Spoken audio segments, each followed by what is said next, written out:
By Black, How Black Women Transformed U.S. Pop Culture by Aria Halliday. I want to look at her chapter here, theorizing Black women's cultural influence through consumption, and just read through some of this with you all, because it's fascinating. And as I said to her in the email, I mean this in a positive way, like it's challenging for me. So one, I think, in general, I don't agree with, I think this book would be considered part of cultural studies. I've always struggled with cultural studies, largely because I don't think, just in general, I think there's way too much emphasis on positive impact that is not material, or immaterial positive impact. And I generally see in general, I see symbolism that does not emanate from, and this is why I like emancipatory journalism as a philosophical approach.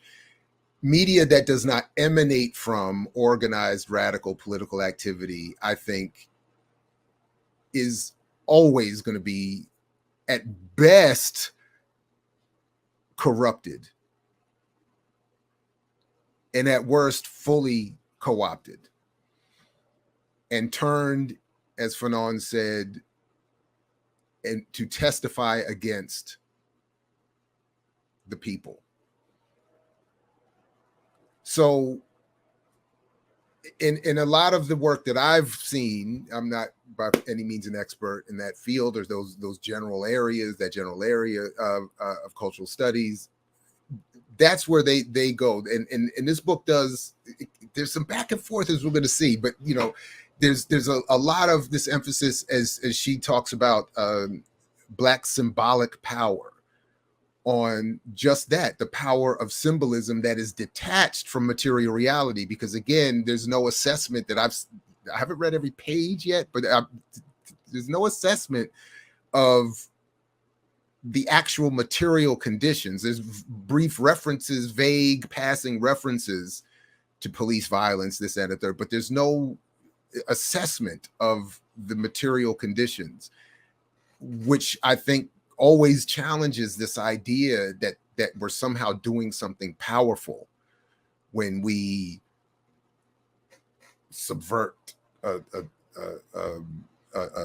trope or a norm or something. Anyway, but it is also possible that I don't fully understand it as well. So let's see. All right, so let's just read a little bit of this and then see how I think we can, at least we may see how it fits in this discussion of Beyonce, and how folks are interpreting, in some cases, her work. Black women's role in creating and promoting representations of Black women all too often continues centuries-old racist and intra-racial imaginative possibilities about who Black women are and can be. So this is, again, this is why you'll see, like, she's a challenge, because this I agree with. Women all too often continue, that is, promoting Black women's roles in creating and promoting representations of Black women all too often continues centuries-old racist and intra-racial imaginative possibilities about who Black women are and can be. Louis Althusser, I read him once in grad school. I never knew if I'm pronouncing the name correctly. Anyway, all ideology hails or interpolates concrete. Wait a minute. Am I thinking of somebody else? I might be thinking of somebody else now. I think I'm confusing this. Anyway, all ideology hails or interpolates concrete individuals as concrete subjects, and therefore individuals and subjects are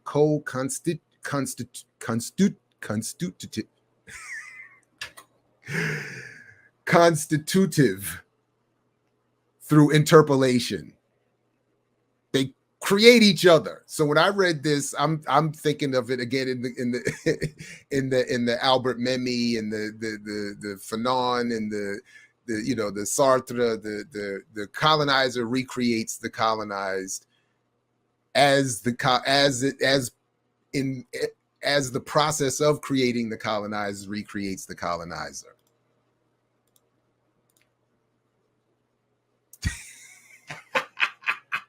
Constituted, but it's not constituted. I'm getting text. My wife is joking me. It's not constitutive.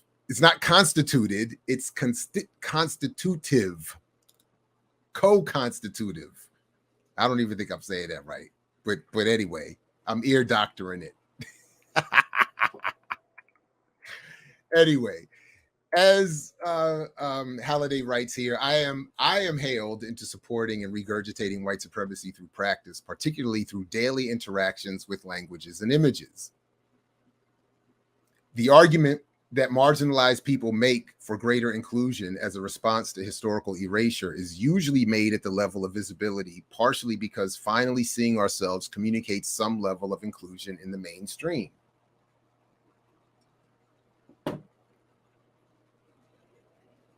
Which I agree with those in the tradition of arguing in one form or another is a bad thing, is a negative.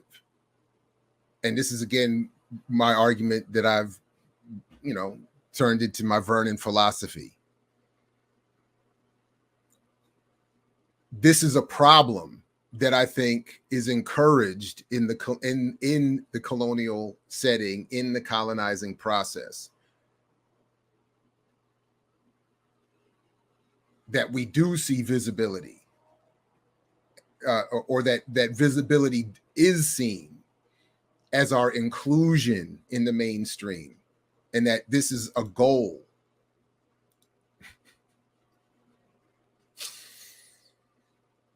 Oh man, my wife has already started with the jokes. I haven't even made it to the chat. Anyway, I know what the words mean. I just can't always say them.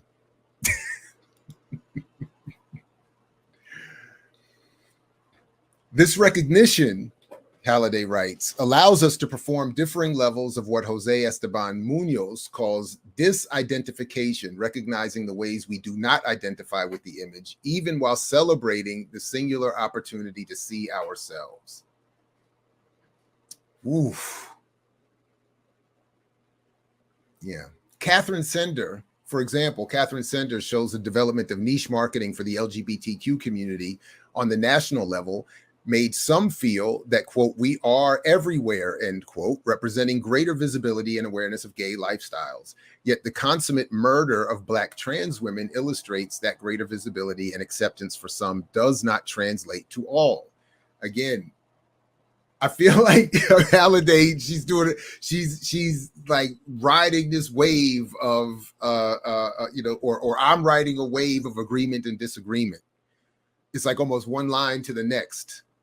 Because I think, of course, that's a very good point, and one that is essential to remind folks of, that there is the popular representation of any group, and then there's the reality of the lived experience, particularly of the Blacker and poorer elements of whatever that group is.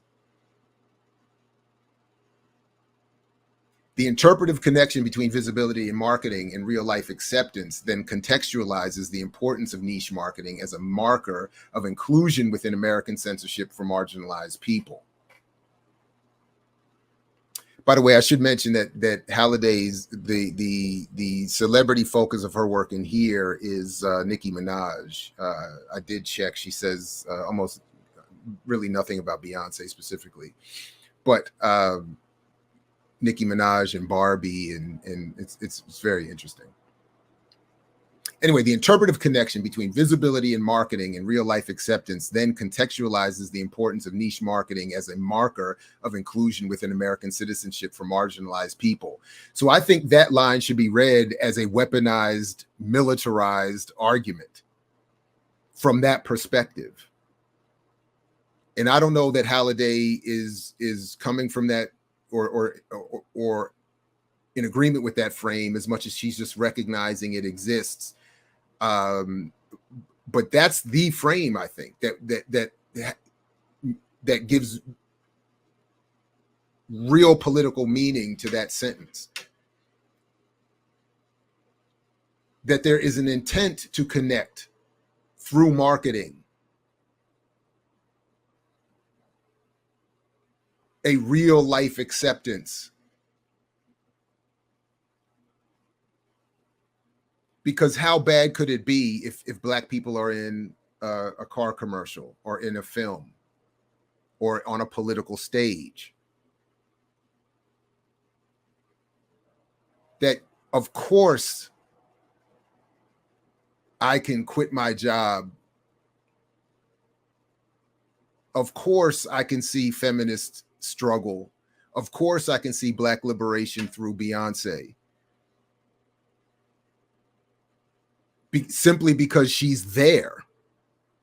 She's being marketed, and that's the other part of the struggle with celebrity, is that it's not always easily recognized because they are so talented and good looking and skillful and whatever. It's harder to recognize that they are marketing products. In this context, the genius of Beyonce, the genius of Jay-Z, the genius of LeBron James, the genius of Michael Eric Dyson, Peniel Joseph, pick the Netflix documentarians, like the genius of all of that is actually marketing, targeting a Black, in this case, audience, a working audience, a poor community, with this idea that an only avenue, a primary avenue of freedom is through this lane here, through whatever this celebrity's presence is doing for you, often, which is, of course, selling something, promising the hope that as was said in that video, that I am, what was the line, that I'm just a frustrated millionaire in waiting, or whatever, or on some unconscious level that my freedom is around the corner because there is a celebrity that I like doing well somewhere else. Anyway, Halliday continues, consumerism and the ability to buy products that you can identify with in some ways communicates social acceptance. Again, the only way this has to be understood, and maybe the better way to do, maybe I'll try to do this in the or a version of this, or an example of this, is to juxtapose this with the actual language of the psychological warfare specialists, the propagandists, the marketers. When George Creel wrote The Goal in How We Sold the War, reflecting on how he convinced Americans to go into World War I, that is specifically poor white boys, to go to World War I, he said we conquered their convictions. That's what he's saying. To if I put you in a poster, I mean, we talked about it, by the way, on July 4th. I haven't posted it yet. We're going to have a great a second follow-up to the E3 and below discussion. Some other Black vets have contacted me. They want to come on and talk about their experiences as well. So go check that video. It by no means has blown up, but I always appreciate whatever small and thoughtful audience we get, because some others did reach out and say, hey, I was, moved by that. I want to, share. So we're going to have a whole bunch. A couple people coming on. But they do that in the military. That was one of every, menial task. Every group had a sort of narrative crafted for them, targeted at them. Oh man, without you guys in G2 weapons, you guys keep the elevators, lubricated. You keep the sprinkler system working on the weapons. You're the captain would even, not maybe the captain. We never saw the captain, but some other high rankers might come through and just give that little, you're the lifeblood of the you know, you guys in the boiler room who never see the sun and never go outside, you know, you guys are the, you know, and everybody's walking around. Yeah, without me, it wouldn't, you know, without me doing the cooking and without me cleaning that toilet, this wouldn't, you know, and it's done obviously to you know, propagandize us into not asking other questions. Anyway, so here she writes, and this is something this is where I think we have my biggest struggle. Black symbolic power means the images, sounds, aesthetics, as well as the dis or identifications that resonate with and permeate throughout Black communities, as well as the ideologies that undergird the images, sounds, and aesthetics we hold dear. So again, so what does my note say? Right, but again, how is power defined? In any, it's defined in almost any way other than political. That is, political power doesn't seem to count or factor in. Black symbolic power means the images, sounds, aesthetics, as well as the dis or identifications that resonate with and permeate throughout Black communities, as well as the ideologies that undergird the images, sounds, and aesthetics we hold dear.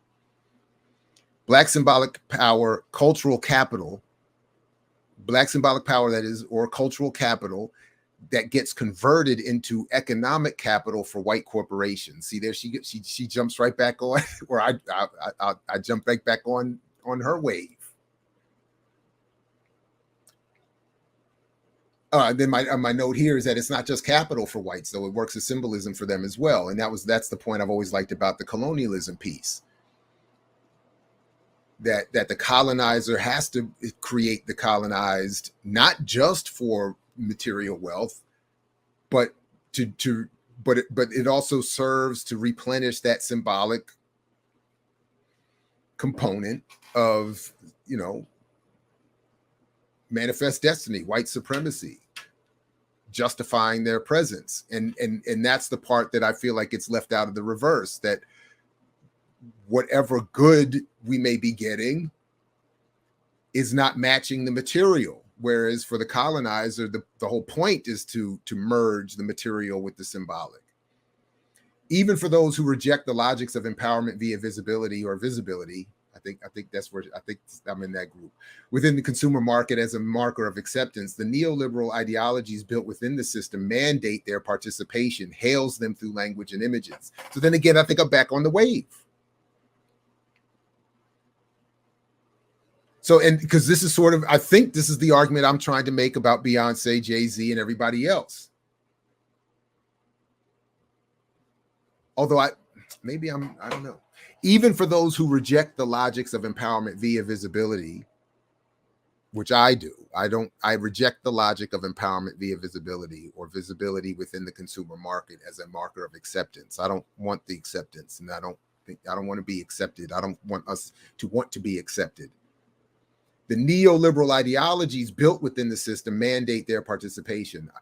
So I agree. That's what I think I'm saying. That even if you think like that, like even if Beyonce or James Brown or Jay-Z or whoever else thinks that they are offering up, or when Kweli and Common and whoever else were doing the Toyota and the Coca-Cola commercial, when you do that, even if you think, whether or not you think you're doing something good, the neoliberal ideologies built within that mandate their participation. In other words, as I understand that, you can only participate on that basis. And your participation is extracted, or you are extracted so that you're to participate for that purpose. As oppositional spectators in a system that Sarah Bennett Weiser calls the visual economy, marginalized people must utilize similar logics of visibility to make their plight known.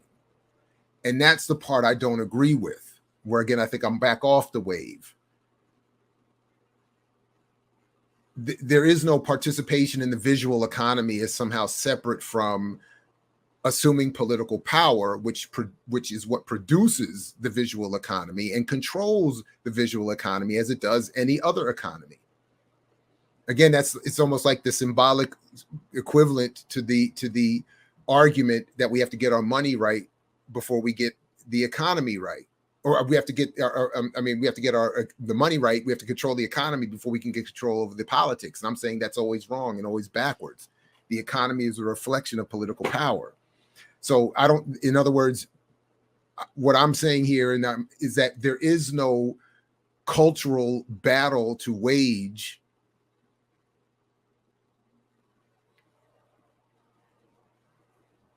that can be successful absent the political component, or that is not emanating from the politically organized component. So in other words, whatever value people may see, or that I may see in people's art. I mean, honestly, I'd have to put, it's not commercially produced and projected. So I can't, I can't make that wouldn't work. But even in artists the commercial artists that I like, and I like the Beyonce song,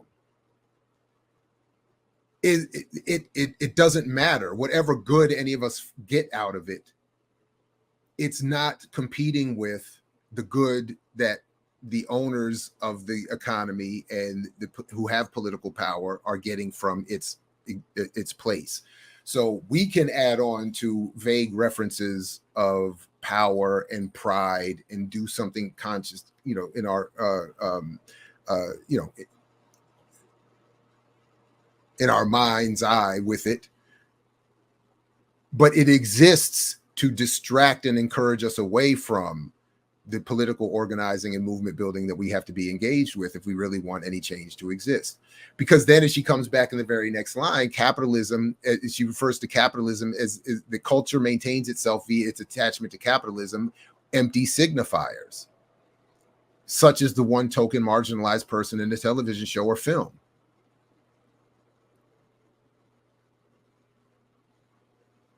Because popular culture maintains itself via this attachment to capitalism, empty signifiers. It is an empty signifier, such as the token marginalized person in a television show. And again, I'm back on the wave. Because as she says, she says right here, these tokens like Storm, played by Halle Berry in X-Men, and Susie Carmichael and her family in Nickelodeon show Rugrats, promote representation as a stand-in for political struggle. And I clearly agree with that. Visibility becomes an end in and of itself, an end in itself. Whereas Bennett Weiser argues economies of visibility do not describe a political process, but rather assume that visibility itself has been absorbed into the economy. Indeed, that absorption is the political. Again, I'm right back on the wave. Therefore, the push for multicultural representation, particularly in corporate entertainment environments like Mattel, Disney, and the music industry, rests on the desire to create potential capitalist subjects from emerging markets.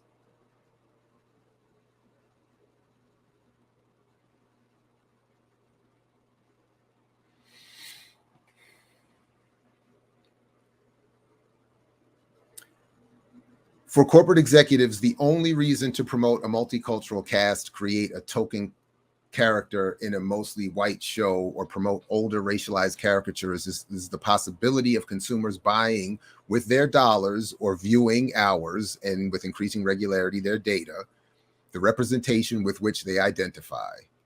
What was my note here?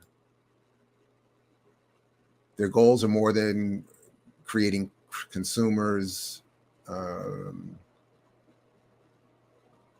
It's ideologically shifting people away from political struggle, which seems to she gets on the next page, right? Okay. The goal for consumer industries then of getting people from the fringes to the center is less about greater representation and more about getting them to spend more and more money, increasingly the company's overall market share of consumer dollars.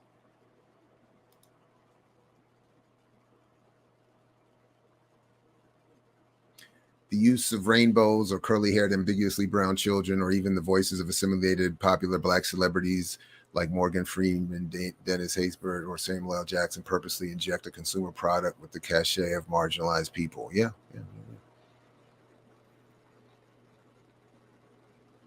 Black women's role in what has become the visual economy is at the center of this book. as are the questions I seek to answer, but about the popularity of certain images, bodies, and femininities over others, especially as they are authored by Black women.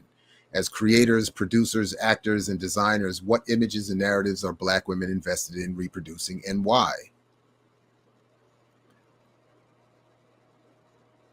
And I haven't seen, I hope she does more. I'm interested to see. I haven't seen how much she does to investigate or to consider where the line is drawn between the narratives and images Black women are invested in producing. Why these images? To what extent? Yes, she does. Never mind. Let me stop that. Let me stop that. Let me just come back.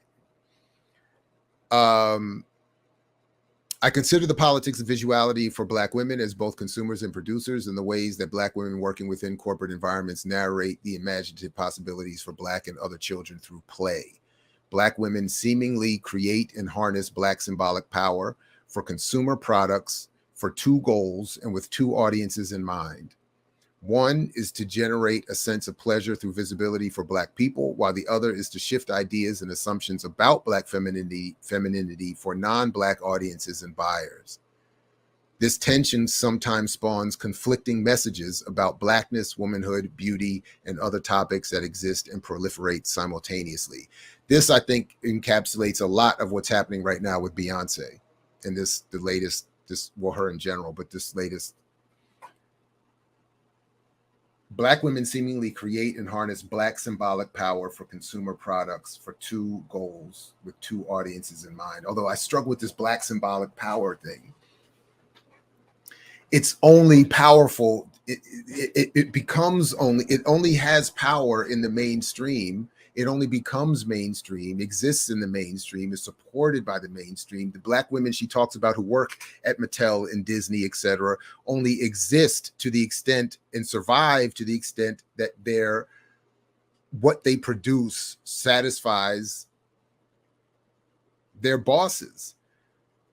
So the symbolic power, there is no symbolic power. Yeah, I just don't agree that there's symbolic power in symbols produced outside of politicized spaces. I don't know. Maybe I'm wrong on that. I don't know. Maybe I got to think. I don't know. I'm going to keep working. I think that's it, though. I think I'm just stuck on that.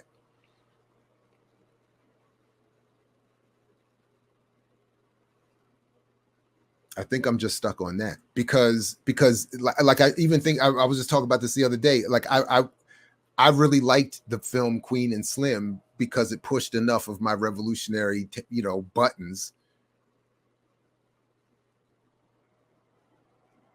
But that doesn't mean that I think its presence in the marketplace, so to speak, has that impact on non-revolutionary people. In fact, quite the opposite. I could even as much as I like the film, I would likely argue it had an opposite impact on people not particularly politically situated.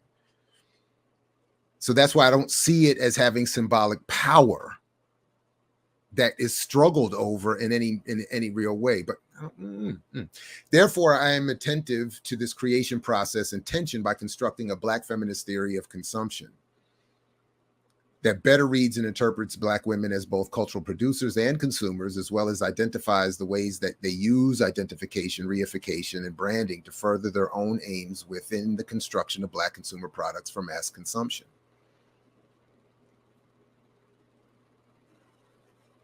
I think I'm going to stop there for now.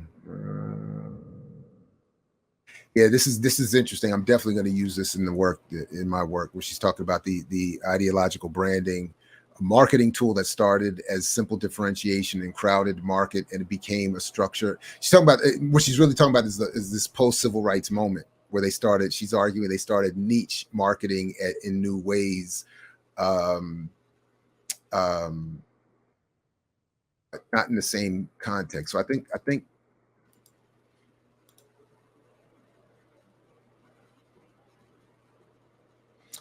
let's see. She writes that is Halliday As is true today, the ability to buy consumer goods illustrates one's own class and race status and therefore fed mass social change.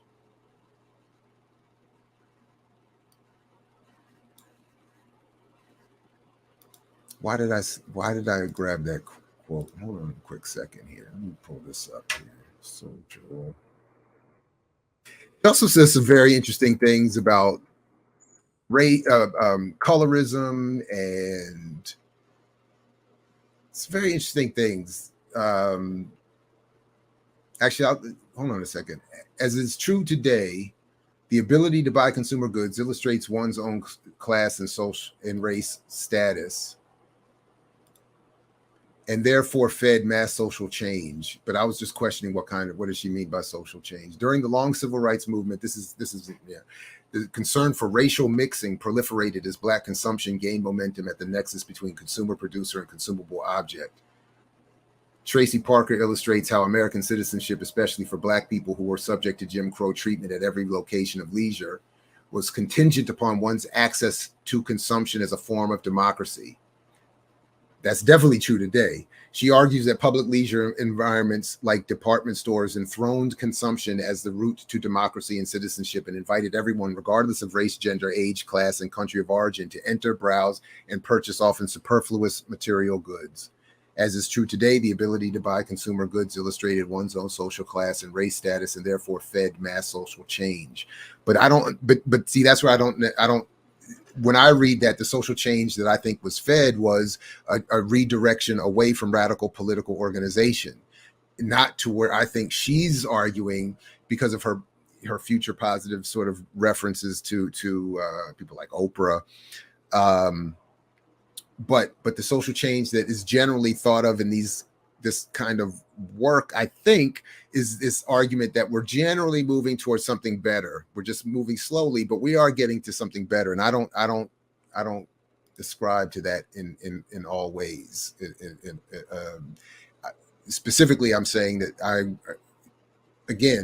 I think these are all parts of attempts to redirect us away from radical political organization by encouraging us to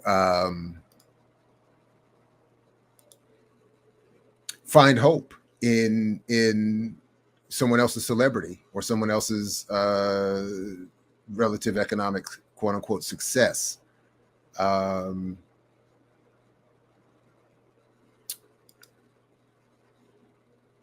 Yeah, she ends the book by talking about a little bit about colorism. She says something here I definitely want to come back to something at some point, maybe with her, is that arguments that some scholars have made about post-racial ideologies or aesthetics that privilege ambiguity and mixed race identity.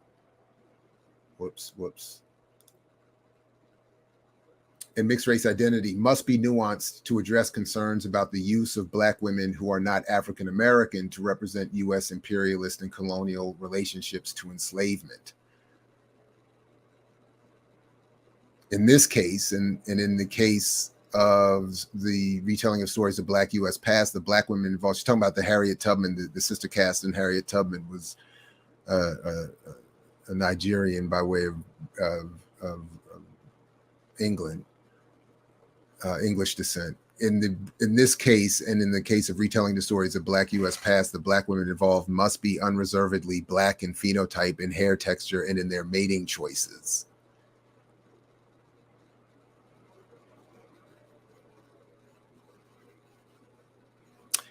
Anyway,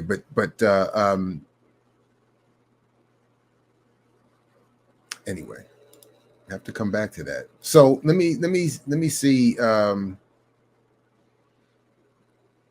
You venture into the chat here a little bit. If there's any comments or questions that anybody wants to bring my attention to, please. And welcome, Sandra Barros.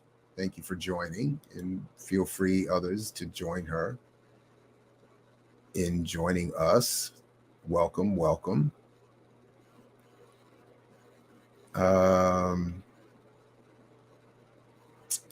This is where I struggle. Yeah, I'm confused about how power can be symbolic when power is about materialism, access to control over resources, control over our own lives. I mean, that's, and this is actually, this is what I'm considering in how, in some other, in the broader notes, that it's I do think what she's saying about Black symbolic power equates to is another version of the buying, of what I'm arguing about buying power.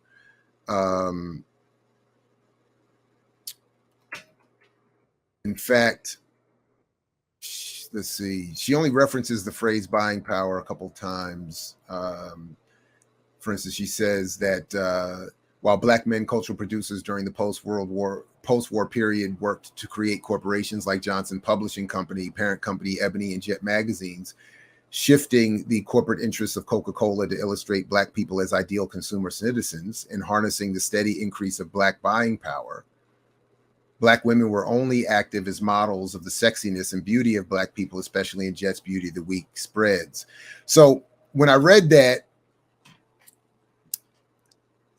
given that this book came out a couple years after mine and after Jonathan Fenderson's work about Hoyt Fuller, in which he has a lot of important history of John H. Johnson, neither of our books got mentioned or referenced.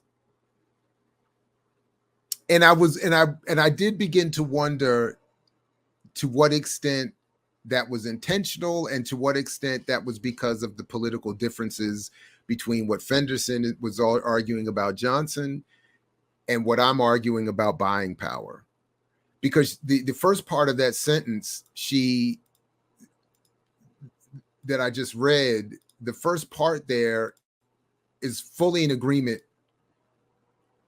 with my own work. So as I was reading it the first time, I was even thinking I admit it would have been kind of nice to get a little shout out, or even to be referenced, to be disagreed with. I admit that because she says Johnson was interested in creating Black people as ideal consumer citizens. That's exactly my argument about why he produced my and other people's arguments, and Fenderson's as well. And Fenderson goes even more into the politics and of Johnson in vis-a-vis the politics of the legendary Hoyt Fuller.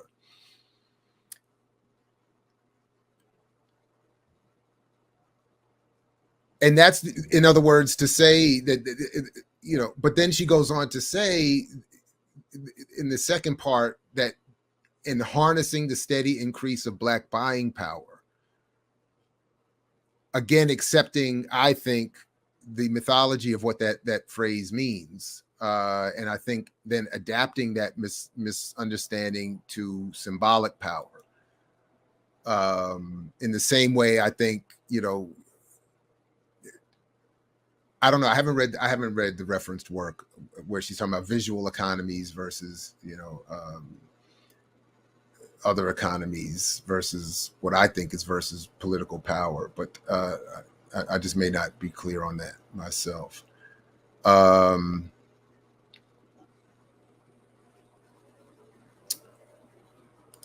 But anyway, just to reiterate, and then I can wrap up and we can get ready for Warrior Class, is that I'm really wanting to, obviously I'm blending different areas of work here, but in terms of the Beyonce piece, I am very much interested in how, and that's why I was very drawn to the responses where people are actually quitting their jobs inspired by her music.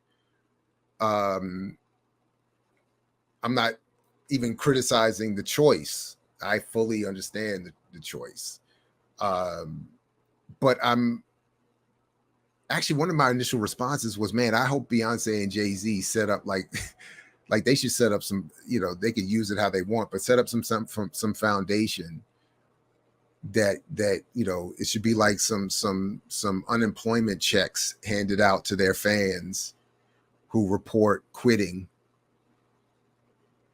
Like she said she made $400 every 2 weeks at Starbucks. I feel like Beyonce could drop that much on her.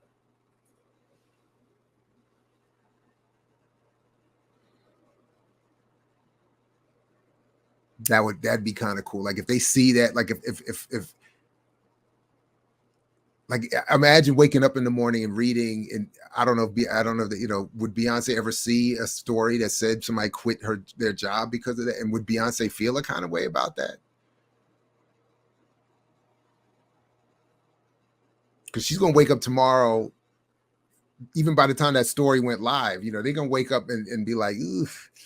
I mean, just like we have buyer's remorse when we buy something we want, you might wake up the next day and be like, ooh, how am I really gonna, was I ready for that?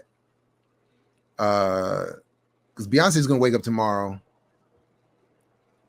Now, if you watch R.M. Brown, you would get this. He played that Tim Pool drop on a bed made of money. She gonna wake up tomorrow on a bed made of money. But anyway, so I'm interested in how in this case Beyonce as a distributed media product owned by Sony, which we should also remember. I know it's all one name, but Sony Music is an entity. As one of the top 3 music companies in the world, is itself a subsidiary of Sony Corporation.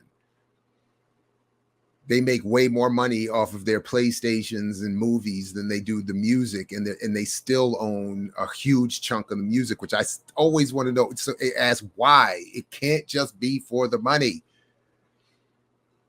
And again, I think it is because you have a hand in manipulating the popular public opinion, where it does become symbolic power, because it's backed by and produced by actual political power. So I'm interested in how Beyonce, as a product of that, relates to or negates tendencies among colonized, oppressed communities. So clearly, I think my bias is outlined or out there or known, but it's there are these obviously there are look, nobody woke up, heard this song, and then realized that they hate their job and might want to quit. Even the people that quit were already at a certain point, and that's really the point I'm getting at. We're all at a certain point.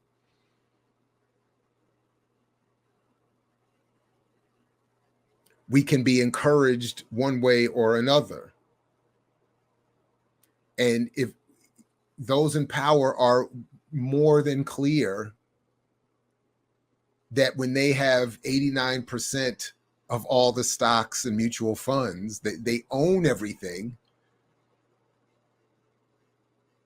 they know that that's going to create problems. So how do you mitigate those problems?